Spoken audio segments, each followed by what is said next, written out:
Now, this introduction leads us into the first main section of the book, chapters 1 through 9, which also doesn't contain short one-liner proverbs. Rather, what we find here are 10 speeches from a father to a son about how the son should listen to wisdom and cultivate the fear of the Lord and live accordingly, which means a life of virtue and integrity and generosity, all of which lead to success and peace. And the father warns his son also about folly and evil and stupid decisions that will breed selfishness and pride, all leading to ruin and shame. And so the son should make the pursuit of wisdom and the fear of the Lord his highest goal in life. And this way of thinking, it forms the moral logic of this entire book. Proverbs 4. Hear, O sons, a father's instruction, and be attentive, that you may gain insight. For I give you good precepts. Do not forsake my teaching. When I was a son with my father, tender, the only one in the sight of my mother, he taught me and said to me, Let your heart hold fast my words. Keep my commandments and live. Get wisdom, get insight, do not forget, and do not turn away from the words of my mouth. Do not forsake her, and she will keep you. Love her, and she will guard you. The beginning of wisdom is this: get wisdom, and whatever you get insight. Prize her highly, and she will exalt you. She will honor you if you embrace her. She will place on your head a graceful garland. She will bestow on you a beautiful crown. Hear, my son, and accept my words, that the years of your life may be many. I have taught you the way of wisdom. I have led you in the paths of uprightness. When you walk, your step will not be hampered, and if you run, you will not stumble. Keep hold of instruction. Do not let go. Guard her, for she is your life. Do not enter the path of the wicked, and do not walk in the way of the evil. Avoid it. Do not go on it. Turn away from it and pass on. For they cannot sleep unless they have done wrong. They are robbed of sleep unless they have made someone stumble. For they eat the bread of wickedness and drink the wine of violence. But the path of the righteous is like the light of dawn, which shines brighter and brighter until full day. The way of the wicked is like deep darkness. They do not know over what they stumble. My son, be attentive to my words. Incline your ear to my sayings. Let them not escape from your sight. Keep them within your heart. For they are life to those who find them, and healing to all their flesh. Keep your heart with all vigilance, for from it flow the springs of life. Put away from you crooked speech, and put devious talk far from you. Let your eyes look directly forward, and your gaze be straight before you. Ponder the path of your feet, then all your ways will be sure. Do not swerve to the right or to the left. Turn your foot away from evil.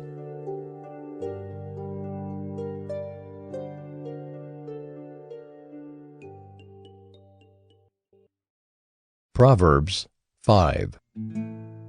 My son, be attentive to my wisdom. Incline your ear to my understanding, that you may keep discretion, and your lips may guard knowledge. For the lips of a forbidden woman drip honey, and her speech is smoother than oil. But in the end she is bitter as wormwood, sharp as a two-edged sword. Her feet go down to death. Her steps follow the path to Sheol.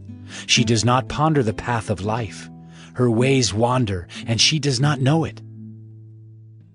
And now, O sons, listen to me, and do not depart from the words of my mouth. Keep your way far from her, and do not go near the door of her house, lest you give your honor to others, and your years to the merciless.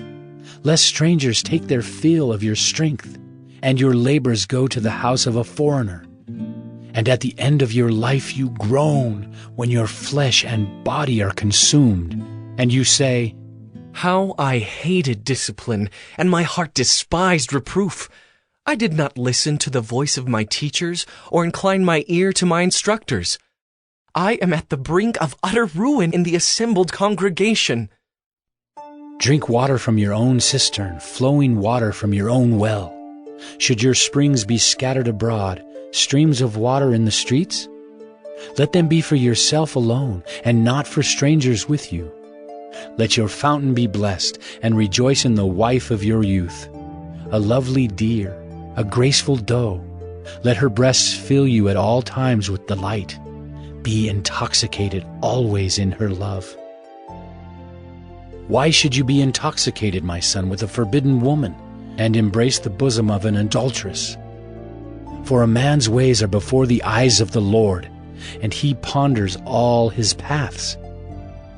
The iniquities of the wicked ensnare him, and he is held fast in the cords of his sin. He dies for lack of discipline, and because of his great folly, he is led astray. Proverbs 6. My son, if you have put up security for your neighbor, have given your pledge for a stranger.